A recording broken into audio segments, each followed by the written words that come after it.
Y en esta mañana vamos a comenzar con el capítulo 9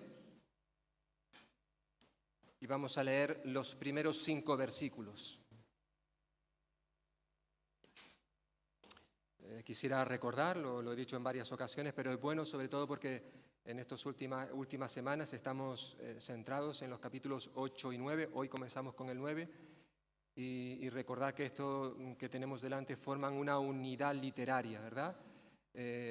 Capítulo 8 y capítulo 9 que gira en torno a nuestras ofrendas, concretamente la ofrenda que se estaba recogiendo para enviarla a la iglesia en Jerusalén que estaban pasando por enormes necesidades. Por tanto, aunque empezamos hoy el capítulo 9, dicho capítulo está unido al 8, va seguido. No estamos hablando de cosas distintas, estamos siempre en el mismo contexto, sobre todo cuando estamos concretamente en estos 2 capítulos. Y dice así la palabra del Señor: cuanto a la administración para los santos, es por demás que yo os escriba, pues conozco vuestra buena voluntad, de la cual yo me glorío entre los de Macedonia, que Acaya está preparada desde el año pasado, y vuestro celo ha estimulado a la mayoría. Pero he enviado a los hermanos para que nuestro gloriarnos de vosotros no sea vano en esta parte, para que, como lo he dicho, estéis preparados. No sea que si vinieren conmigo algunos macedonios y os hallaren desprevenidos, nos avergoncemos nosotros, por no decir vosotros, de esta nuestra confianza. Por tanto, tuve por necesario exhortar a los hermanos que fuesen primero a vosotros y preparasen primero vuestra generosidad antes prometida, para que esté lista como de generosidad y no como de exigencia nuestra. Y como he dicho, vamos en esta mañana a centrarnos en estos 5 primeros versículos. Yo me imagino que si pregunto en esta mañana a quién de vosotros le gusta recibir regalos, me imagino que todos levantaríais la mano, porque a todos, quiera o no, pues nos gusta. Aunque digamos, no, a mí me da igual que no me regalen en mi cumpleaños, por ejemplo. No, pero la verdad es que cuando luego alguien nos regala, pues lo agradecemos. Y ya no digamos esos regalos sorpresas, que sin ser concretamente un día especial, alguien viene y te da un regalo. Oye, mira, el otro día estuve en tal lugar y me acordé de ti. Y mira, te he comprado esto. Cualquier cosita, aunque sea un pequeño detalle, pues siempre gusta. Es verdad que unos son más agradecidos que otros, pero gusta cuando alguien nos da un regalo. Ahora, ya si yo pidiera que levantarais la mano a aquellos que os gusta regalar, la cosa cambiaría. La cosa cambiaría.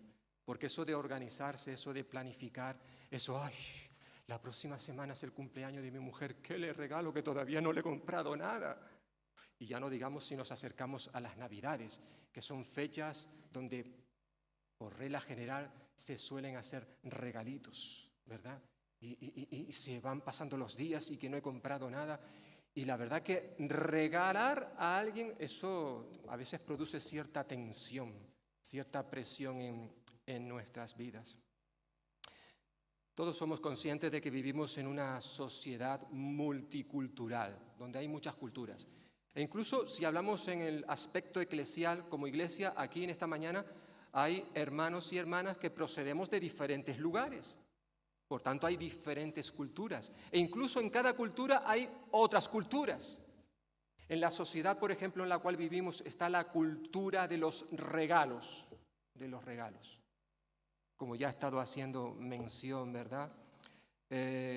Cuando somos invitados a un cumpleaños, pues ya nos preocupamos, tengo que llevar algo porque me han invitado a un cumpleaños. O quizás cuando he sido invitado a una comida, a una cena en una casa, ¿tengo que llevar algo o no tengo que llevar?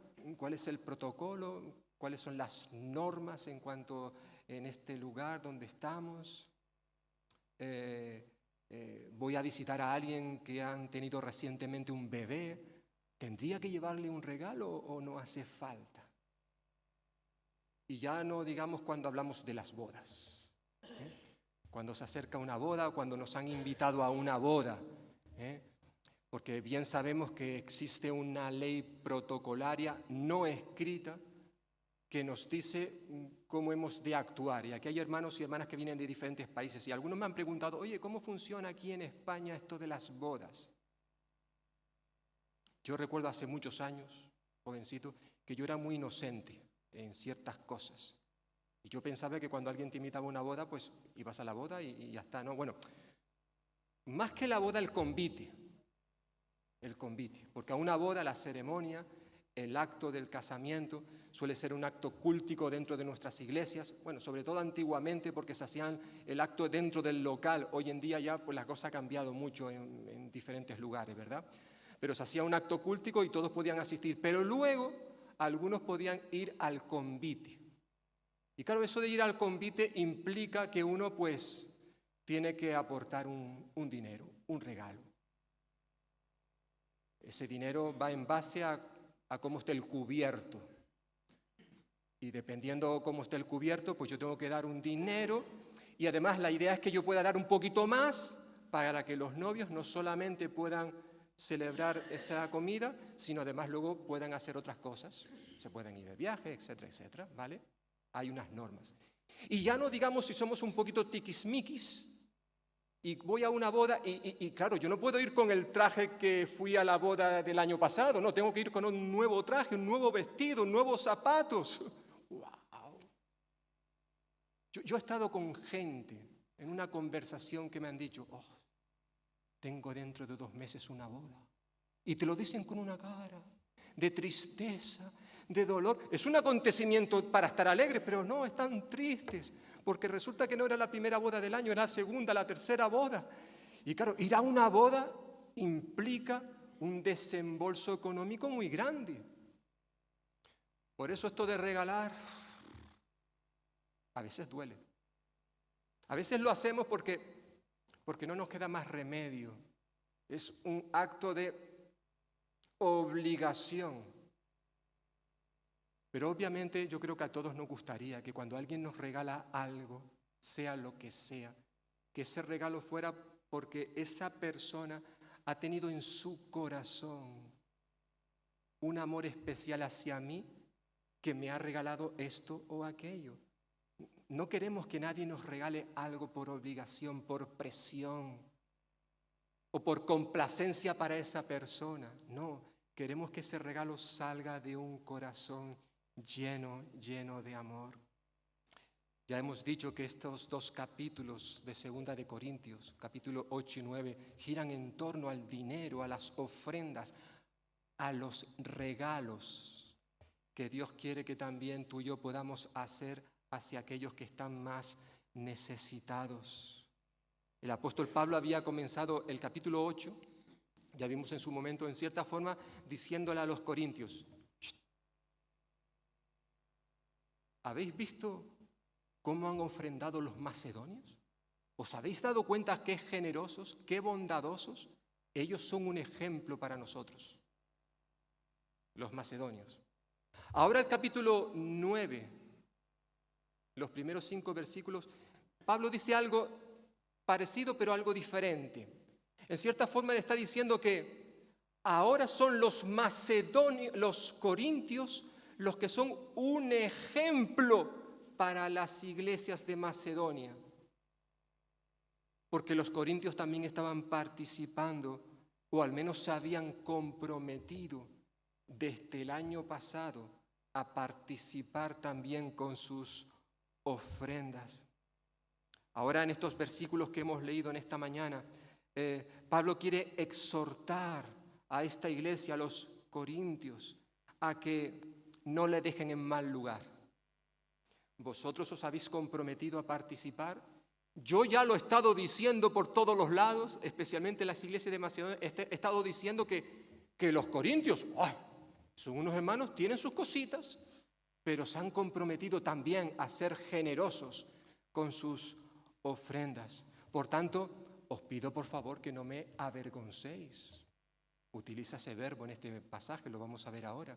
Yo no quiero sentir vergüenza, porque después de haber estado hablando tan bien de vosotros, resulta que no hacéis lo que habíais prometido, pues ¿en qué lugar me dejáis? Por medio de estos 5 versículos, Pablo quiere animarles a que no dejen las cosas para última hora, no, sino que estén preparados para que cuando lleguen esos 3 hermanos de los cuales hablamos la semana pasada, Tito y 2 hermanos cuyos nombres desconocemos, que habían sido elegidos por las iglesias para acompañar a Tito, y ellos se adelantaran a Pablo y fueron primero a Corinto para preparar dicha ofrenda. Pablo lo hizo con esa intención de que estuvieran preparados, Pablo no tenía ninguna duda en cuanto a que los corintios responderían de manera generosa a este llamado, a esta petición, a esta ayuda, a este socorro para las iglesias de Jerusalén. Él no tenía ningún problema, ninguna duda en cuanto a que los corintios actuarían así, pero Pablo sí tenía alguna duda en cuanto a que esa ofrenda estuviera preparada para cuando él llegase. Es decir, los corintios no tenían ningún problema de disposición a colaborar. Sí tenían un problema más bien de organización, de estar preparados. Ellos, los corintios, sabían lo que tenían que hacer, pero luego, ya fuese por olvido, pereza, negligencia, por lo que fuera, era posible que dejaran de hacer aquello que sabían que tenían que hacer. Y esto es muy importante porque tú y yo, hermano y hermana, también suele sucedernos lo mismo. Tú y yo como creyentes, personas que conocemos lo que dice la Biblia, la palabra de Dios, sabemos cuál es la voluntad de Él para nosotros. Es verdad que quizás en algunas cosas las desconocemos, pero en muchas otras sí. Sabemos lo que tenemos que hacer. Por ejemplo, si yo tengo un problema con un hermano o una hermana, ha habido una discusión, ha habido palabras fuera de lugar, nos hemos dicho cosas que no nos teníamos que haber dicho. ¿Qué hacemos ante una situación como esa? Es que yo no sé cómo actuar. ¿Cómo que no sabes? Claro que lo sabes, lo que pasa es que no te apetece. Tú sabes que Dios te pide a ti y a él o a ella a que os reconciliéis, que como hermanos no podéis estar enfadados, que esos problemas se tienen que resolver. Si hay que pedir perdón, se pide perdón. Tenemos que dar los pasos que sabemos que Dios nos dice a través de su palabra. Lo sabemos. Pero a veces nos ponemos un poquito remolones. Lo dejamos pasar. Vale, yo sé que tengo que hacerlo. Decía Pablo a los Efesios, creo que es, que no se ponga el sol sobre vuestro enojo. Dicho de otra manera, no dejes que acabe el día sin haber resuelto tu problema con ese hermano, con esa hermana. O dicho de otra manera, resuélvelo cuanto antes. No hace falta, nos faltan 2 horas para que se ponga el sol. Esperaré un poco. No, si ya tú sabes que el Señor te ha dicho, está puesto en tu corazón, Benjamín, venga, resuélvelo. Es verdad que son las 12 del mediodía. Hazlo a las 12 del mediodía. Cuanto antes. Lo sabemos. Pero si podemos esperar. Los corintios sabían lo que tenían que hacer. Pablo no tenía ninguna duda. Yo sé que esta gente son generosos, van a colaborar. Pero el problema es que lo fueran dejando. Es por eso que dijo, voy a enviar a estos 3 señores, a Tito con sus 2 compañeros, para que se vayan preparando, para que antes de que yo vaya con otro equipo de personas, esté todo ya organizado. Ese era el problema que tenían los corintios.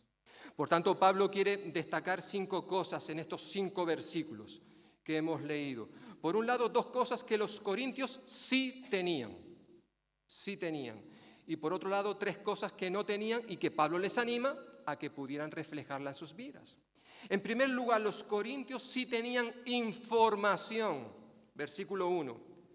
En cuanto a la administración, servicio Esta palabra, como ya hemos dicho, en este contexto significa ayuda, ofrenda. En cuanto a esta ayuda, esta ofrenda para los santos se refieren a los creyentes que estaban en Jerusalén, ¿de acuerdo?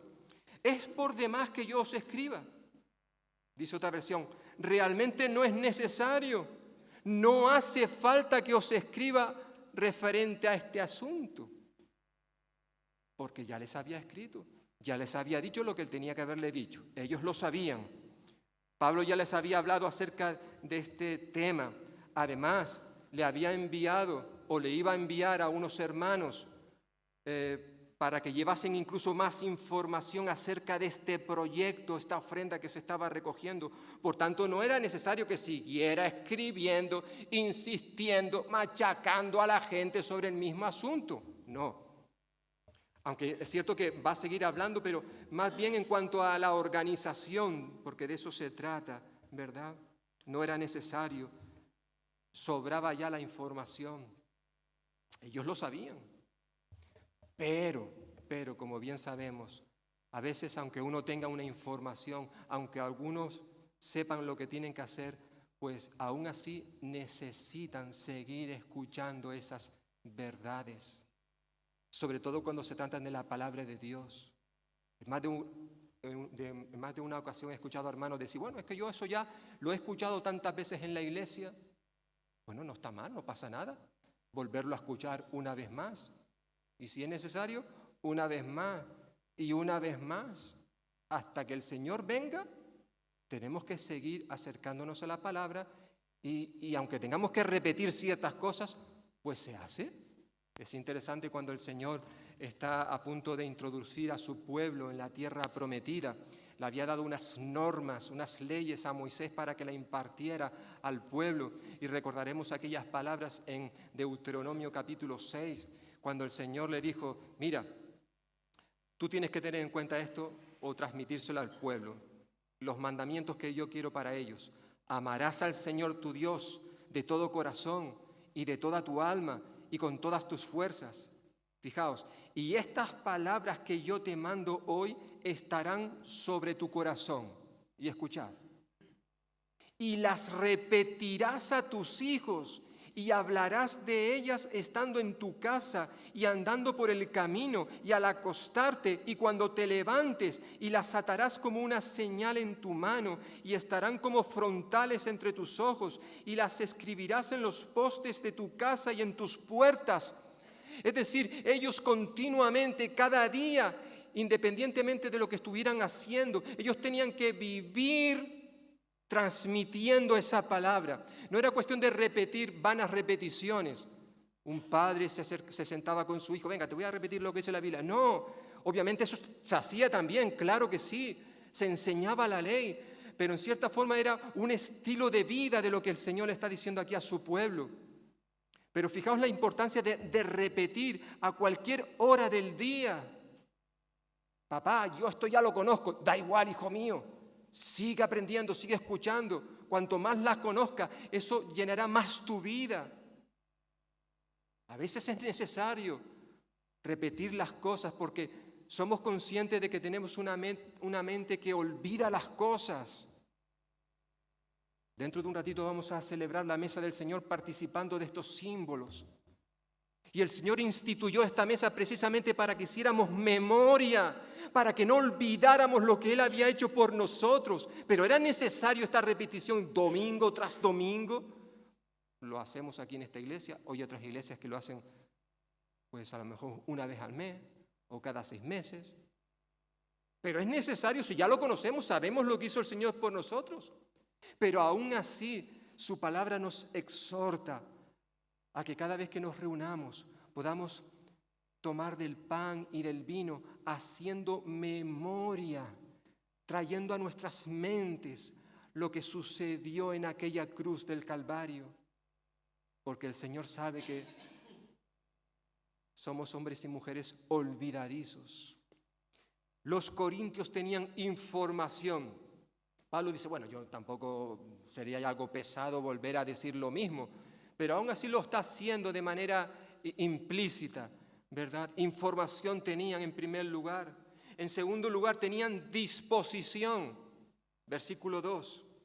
Dice, pues conozco vuestra buena voluntad, de la cual yo me glorío entre los de Macedonia, que Acaya está preparada desde el año pasado. Acaya era la zona sur de Grecia. Ya hemos dicho que Macedonia era la zona norte.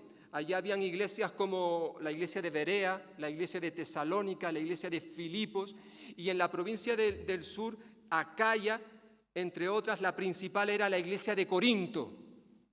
Y ahora Pablo está diciendo que él conocía la buena voluntad de los corintios, él iba por diferentes lugares de Macedonia hablando acerca de los corintios y decía que Acaya, es decir, la iglesia de Corinto, está ya preparada desde el año pasado y que vuestro celo ha estimulado a la mayoría. Es decir, Pablo conocía la disposición, se puede traducir también la buena voluntad, la buena disposición de los corintios para toda buena obra. Él sabía que ya desde el año pasado se habían puesto las pilas, ya ellos habían estado ya organizándose para recoger una ofrenda, pero por lo que nos da a entender lo que hemos visto hasta ahora, es que debido a esos problemas internos dentro de la iglesia, ellos dejaron el tema de la ofrenda aparcado, lo hicieron a un lado, empezaron a mirarse a sí mismos y se olvidaron de las necesidades de los otros. ¿Qué es lo que sucede muchas veces en las iglesias? Cuando hay problemas, uno de los ministerios que más sufre es el de la mayordomía, la economía. Dejamos de ofrendar, dejamos de dar, porque estoy enfadado, porque no estoy de acuerdo con esto, no estoy de acuerdo con lo otro. Y eso lo dejamos a un lado. Bueno, algo parecido sucedió en la iglesia de Corinto. Habían estado ya organizándose, ya habían iniciado esa recogida de ofrendas, ya estuvimos hablando de esto, pero luego al parecer lo dejaron aparcado. Pablo lo recuerda ahora en este versículo. Ya los de Acaya, los de Corinto, estaba preparada desde el año pasado.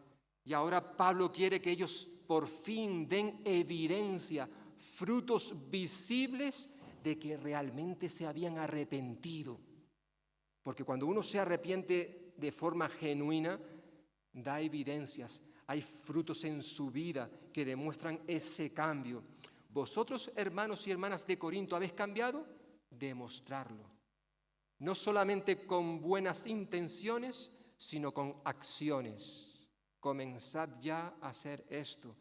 Pablo les está recordando. Ya lo había hecho, fijaos en el capítulo 8, que ya vimos en su momento, versículos 11 y 12. Dice, ahora pues, llevad también a cabo el hacerlo, para que como estuvisteis pronto a querer, así también lo estéis en cumplir conforme a lo que tengáis. Ya es hora, ya es hora. ¿Habéis cambiado? ¿Os habéis arrepentido? Pues venga, adelante, adelante. Por tanto, estos hermanos tenían buena voluntad, tenían buena disposición para hacer todo esto. Yo conozco, dice Pablo, vuestra buena voluntad. Es probable que Pablo no conociera todo acerca de la iglesia de Corinto, pero conocía muchas cosas. Esta, por ejemplo. Pero estas palabras también pueden quizás traer a nuestra memoria las palabras del Señor Jesús cuando Él se dirigió a las 7 iglesias de Asia Menor. La iglesia de Éfeso, Esmirna, Pérgamo, Tiatira, Sardis, Filadelfia y Laodicea. Es interesante cuando vemos estas cartas que fueron enviadas a estas iglesias por parte del Señor Jesús. Prácticamente comienzan de la misma manera. El Señor les dice, yo conozco tus obras. Pablo dice, yo conozco la buena voluntad, la buena disposición de los corintios. Él tenía una información, no cabe duda. Él era el fundador, el padre espiritual de aquella iglesia. Pero hay alguien que está por encima de Pablo, que él conoce todos los detalles, no solamente de las iglesias de Asia Menor que son mencionadas en Apocalipsis 2 y 3, sino de todas sus iglesias, de su cuerpo, las iglesias locales que forman la iglesia universal. Yo conozco tus obras. Obviamente esto trae consuelo a nuestras vidas, ¿verdad, hermanos y hermanas? El saber que Dios conoce nuestra vida, que nos conoce a nosotros completamente, completamente. Él sabe todo acerca de ti y de mí. No hay nada que se le escape a su mirada. No hay nada que tú y yo podamos esconderle a Él. Cuando Él dice yo conozco tus obras, es que Él lo conoce todo, absolutamente todo acerca de ti y de mí a nivel individual y también como iglesia. Él lo sabe todo acerca de nosotros. Él conoce también nuestro sufrimiento. Comenzaba la reunión Daniel hablando de que puede que hayamos tenido una buena semana o no. Y todos esos temores que queríamos olvidar resulta que han venido a nuestra vida en esta semana. Él conoce también nuestros sufrimientos, nuestras aflicciones. A una de estas iglesias del libro de Apocalipsis, a la de Esmirna, le dice, no solamente yo conozco tus obras, sino le dice, yo conozco tu tribulación, esa presión por la cual estás pasando ahora mismo, tu pobreza. No había absolutamente nada que las iglesias pudieran esconderle a Dios. Él sabe también cómo ha ido tu semana, la de cada uno de nosotros.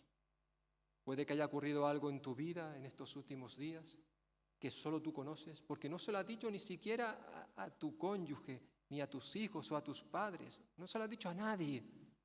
Lo mantienes oculto. Es algo que te está presionando, te está afligiendo. El Señor lo conoce. Él sabe todo acerca de nosotros. Como dice un himno, el Señor sabe lo que me pasa. Lo vamos a cantar dentro de un ratito. Tengo un amigo que está conmigo y ese amigo es Jesús. Y ese amigo sabe todo, absolutamente todo lo que me pasa. Todo. Yo conozco, dice el Señor. Qué bueno, ¿verdad? Y no solamente esas cosas que nos afligen, cosas que nos preocupan o cosas que nos hacen sonreír, alegrarnos, también conoce aquellas cosas que en tu vida y en mi vida no están bien. Por eso también a estas 7 iglesias de Asia Menor les dice, mira, yo conozco esto y estoy viendo que hay cosas que no están bien.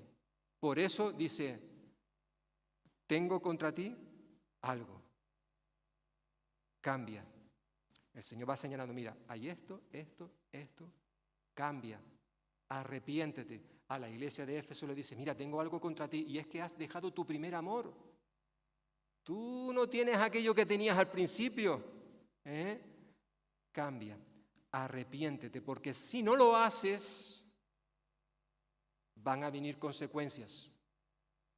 Hay una advertencia ahí, prácticamente hay una advertencia, creo que hay solamente una iglesia que no es que fuera sin pecado, no es que fuera perfecta, pero no se le señala nada negativo, al menos en lo que vemos en la Escritura, ¿verdad? Pablo conocía la buena voluntad, la buena disposición que tenían los corintios. Sí, dice el versículo 2. Dice el versículo 2 también que conocía ese celo, ese entusiasmo que tenían por las cosas del Señor. Y ese celo dice que había estimulado, es decir, había animado, alentado a la mayoría, se entiende, a la mayoría de las iglesias.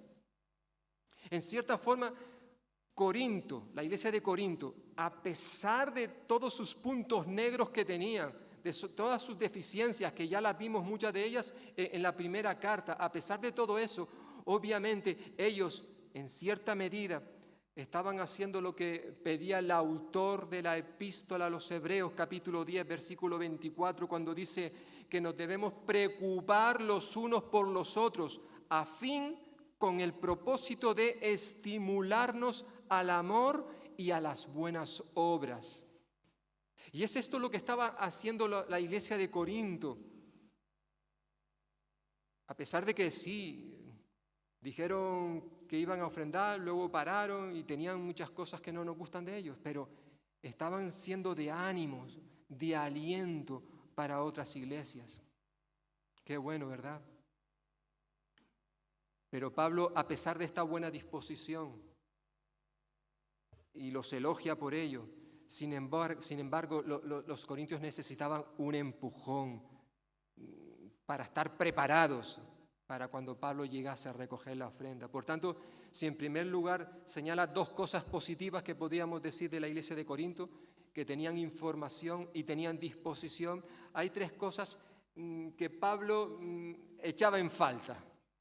Y ahora pues quiere también recordarles esto. Por un lado, la preparación, versículo 3, preparación. Ellos necesitaban estar preparados antes de que se les visitara.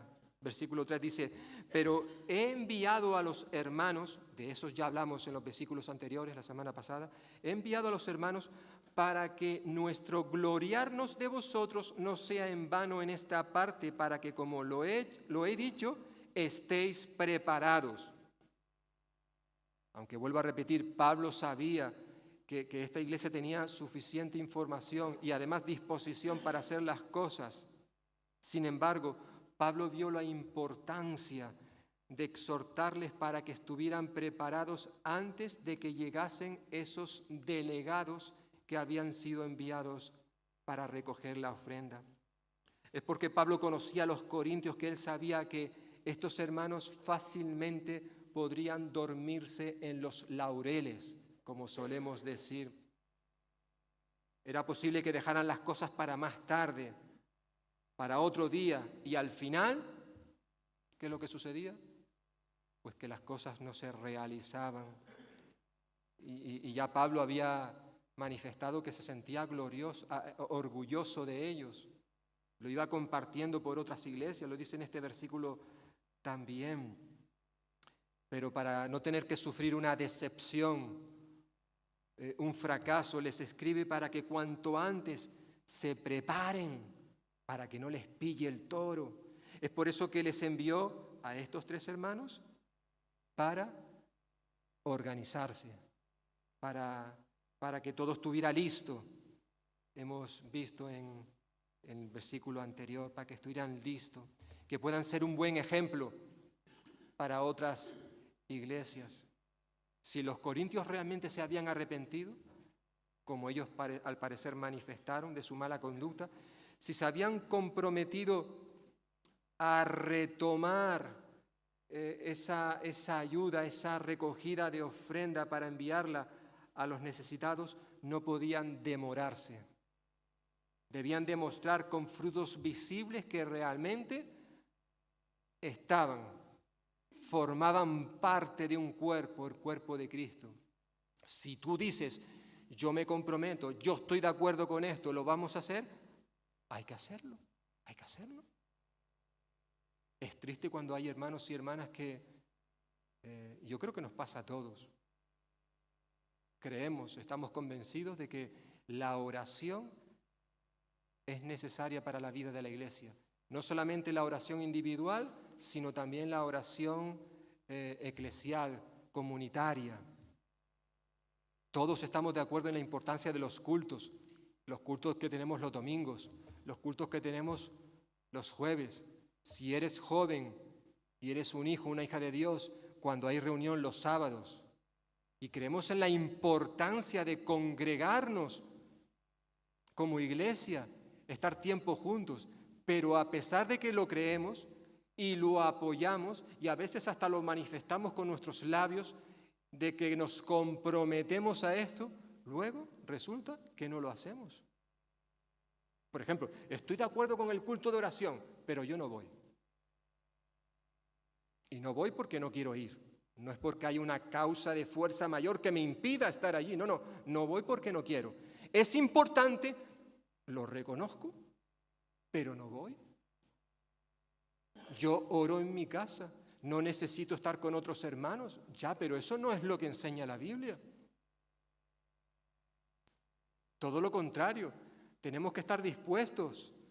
Tenemos que hacer el esfuerzo necesario para que si no hay nada que me lo impida, yo me pueda reunir con otros hermanos y hermanas y juntos adorar al Señor, alabarle, orar si es un culto de oración.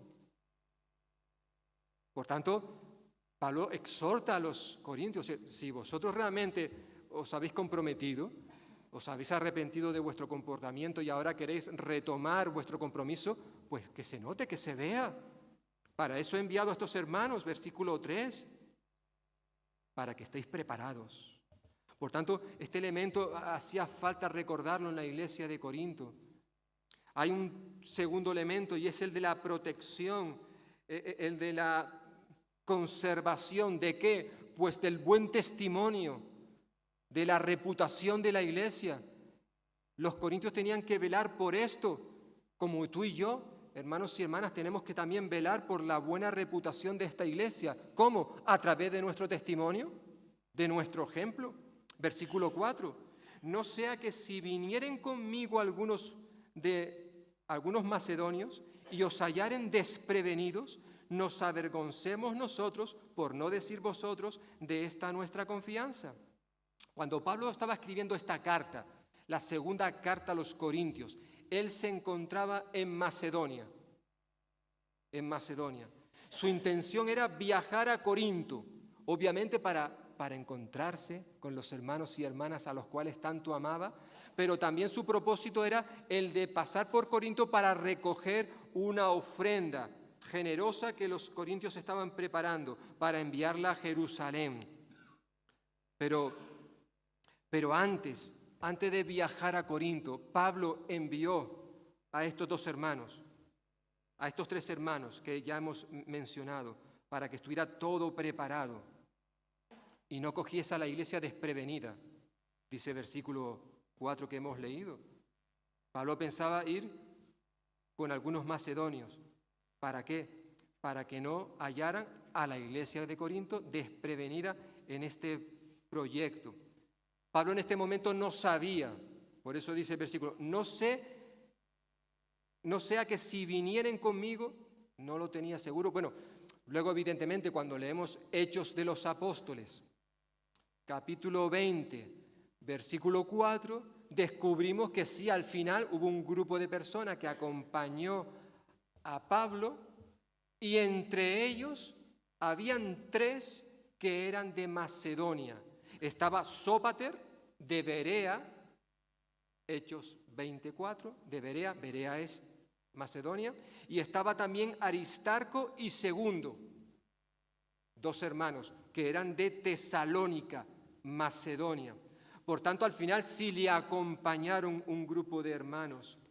Estos creyentes de Macedonia seguro que estaban ilusionados para que cuando llegasen a Corinto poder conocer a esta iglesia de la cual Pablo les había hablado tanto, tantas alabanzas había dicho Pablo de los corintios, y evidentemente estaban ilusionados. Pero tú piensa por un momento, ¿qué pasaría si Pablo llega a Corinto con estos macedonios y otro grupito de personas que le acompañó y resulta que la ofrenda aún no se había recogido?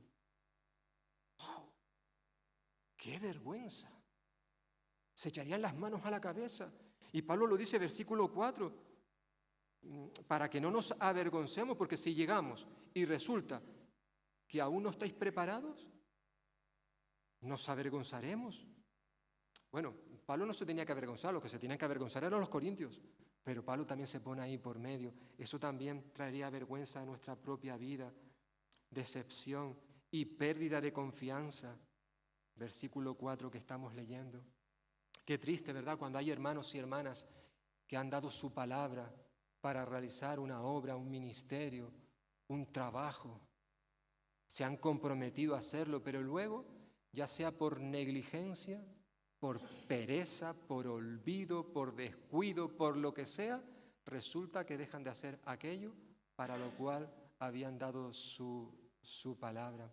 Esto obviamente daña la reputación, el testimonio, no solamente de esos hermanos, sino de la propia iglesia, por supuesto. Por eso la importancia de hacer bien las cosas. Ya lo vimos la semana pasada en el capítulo 8, versículo 21. Decía Pablo, procurando hacer las cosas honradamente, no solamente delante del Señor, sino también delante de los hombres.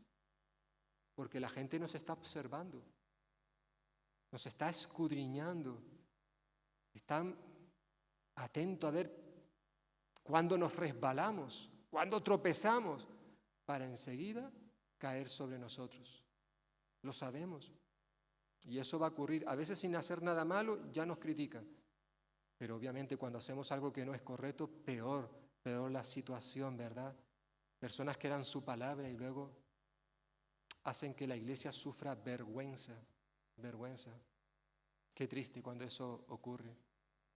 Por eso la importancia de si hemos dado nuestra palabra, hermano, hermana, ya sea para hacer un trabajo, un ministerio dentro de la iglesia local o que demos nuestra palabra en nuestro lugar de trabajo, en nuestro lugar de estudio o a ese vecino que le prometimos que le íbamos a regalar un libro y se lo dijimos hace ya...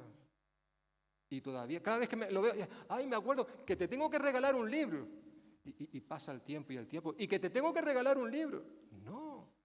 Si te has comprometido con tu vecino a regalarle un libro, una Biblia, regálasela cuanto antes.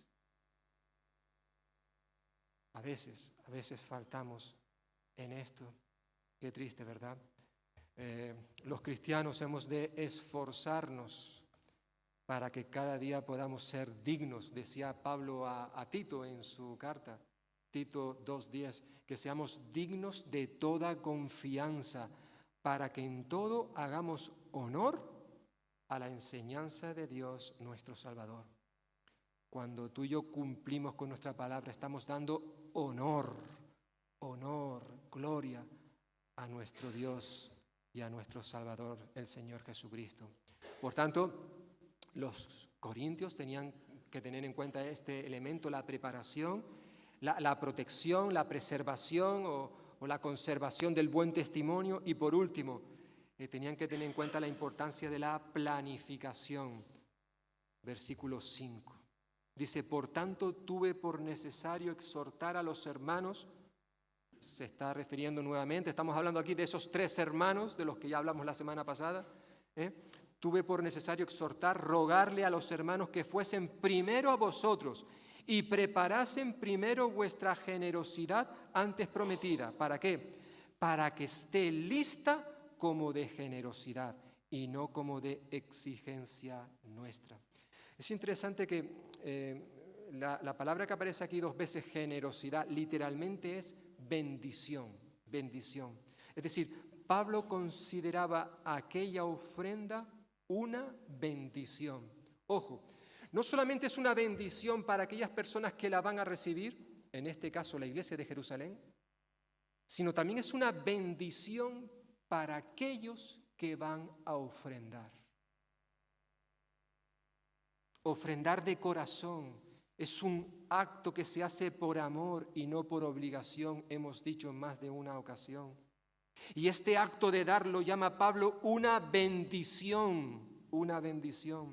Por tanto, si los corintios lo consideraban de esta manera, entonces se tomarían en serio la colecta, la recogida, para que estuviera lista, preparada para cuando llegaran estos 3 hombres, que estuviera todo ya preparado. Incluso le diera tiempo a Pablo a llegar un tiempo después, porque si no lo hacían así, es decir, cuando llegasen estos hermanos, resulta que estaba todo por hacer, entonces lo que sucedería es que la ofrenda se tendría que recoger en ese momento. Y ya los hermanos ofrendarían, no de corazón, sino más bien por obligación, por exigencia. Es lo que está diciendo Pablo en este texto. Me gusta cómo lo traduce, dice lo mismo pero con otras palabras, la traducción de la palabra. Dice, versículo 5, por eso me pareció necesario pedir a estos hermanos que fueran por delante y preparasen con tiempo el generoso obsequio que habíais prometido. Preparadas así las cosas, parecerá verdaderamente un obsequio y no una muestra de tacañería o de codicia, como dicen otras versiones. Porque claro, si ellos ya se han organizado, ya han planificado, obviamente esa ofrenda va a ser una bendición. Se va a expresar también la generosidad, las buenas intenciones del corazón de estos hermanos. Ahora bien, si resulta que cuando llegan no se ha hecho nada de esto, venga, todo el mundo a meterse la mano en el bolsillo, venga, que han dicho que ya están estos delegados aquí, venga, a ver qué es lo que tengo yo aquí. Y a lo mejor las cosas no se harían de la manera correcta. Es lo que Pablo está diciéndoles aquí. La ofrenda podía ser una bendición o una manifestación de un corazón avaricioso, egoísta. Por eso la importancia de planificar nuestras ofrendas. De esto hablaremos dentro, creo que 3 domingos. Como iglesia solemos hacer esto, no siempre, porque puede surgir un momento puntual donde, hermanos, tengamos que reunirnos, hay esta necesidad. Hoy tenemos que recoger una ofrenda. No solemos hacerlo como iglesia.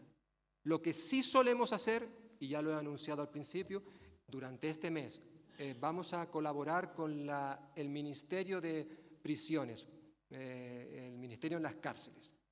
Por tanto, lo dijimos el domingo pasado, es probable que muchos no lo supieran, no estaban preparados y por eso decimos, vamos a dejar el mes para que nos preparemos, para que podamos ir a casa y decir, bueno, es lo que solemos hacer mi esposa y un servidor, por regla general.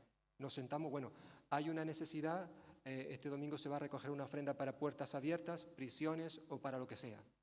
Y hablamos entre nosotros, ¿cuánto vamos a dar? Lo planificamos, nos organizamos. No lo hacemos al tuntún. No, yo entiendo que eso no es bíblico. Puede haber momentos, circunstancias. Vamos a una conferencia, vamos a un acto y se pide que se va a recoger una ofrenda para los gastos de ese acontecimiento. Bueno, te coge desprevenido. Bueno, ¿podemos ofrendar? Miramos mi mujer y yo, sí, venga, vamos a ofrendar. O a veces no se puede.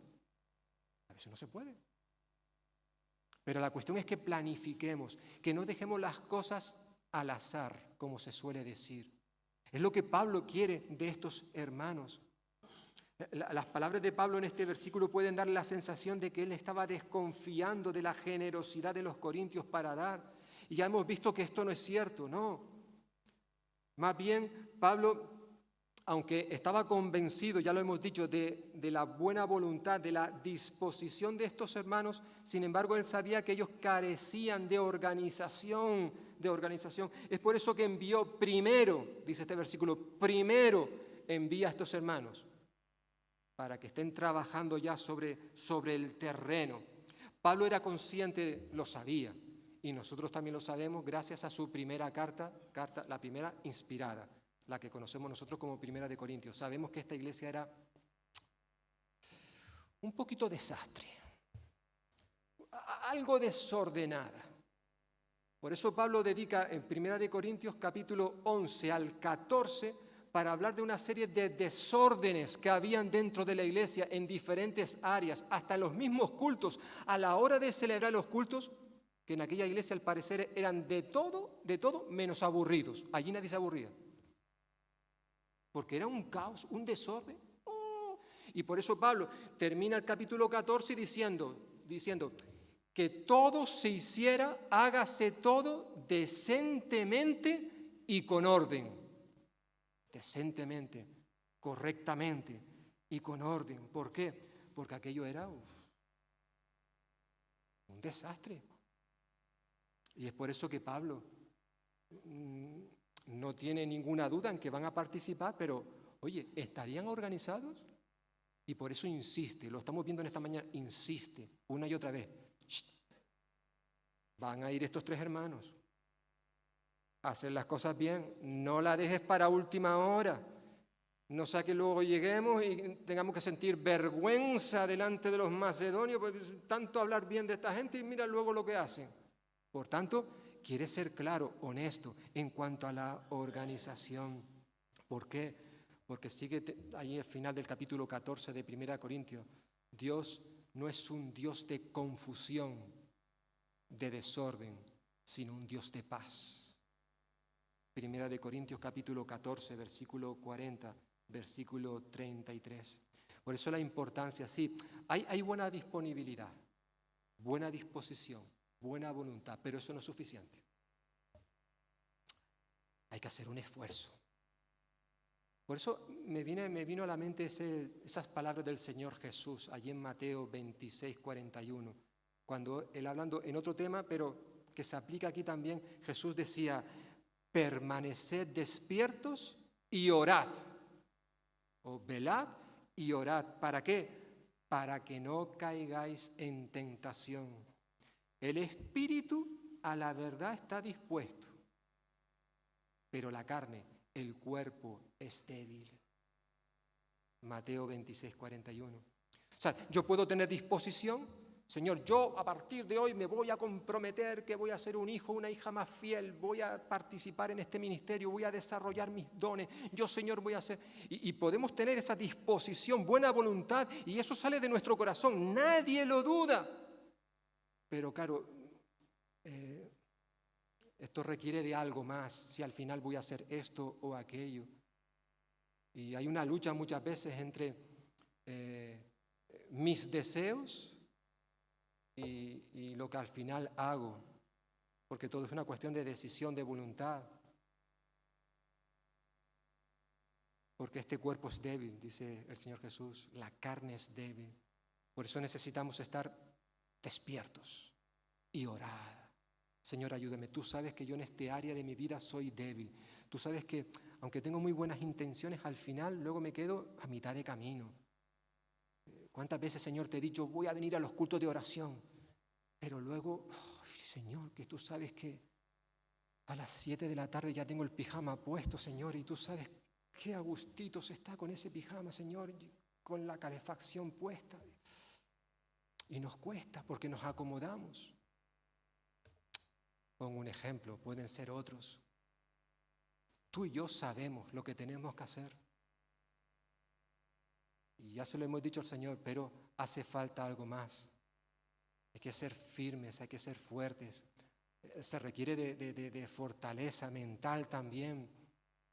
El Señor le dijo a Josué, Josué, te doy toda esta tierra, la vais a conquistar vosotros, yo os la voy a dar, pero tú esfuérzate y sé valiente. A ti te corresponde una parte. Yo voy a hacer una, dice el Señor, pero tú vas a hacer otra. ¿Qué es lo que nos motiva a dar un regalo a alguien? Empezábamos algo así parecido, decíamos al principio, ¿no? Esto de los regalos. Nos dejamos llevar simplemente a la hora de regalar de las reglas establecidas en ciertos momentos, actos.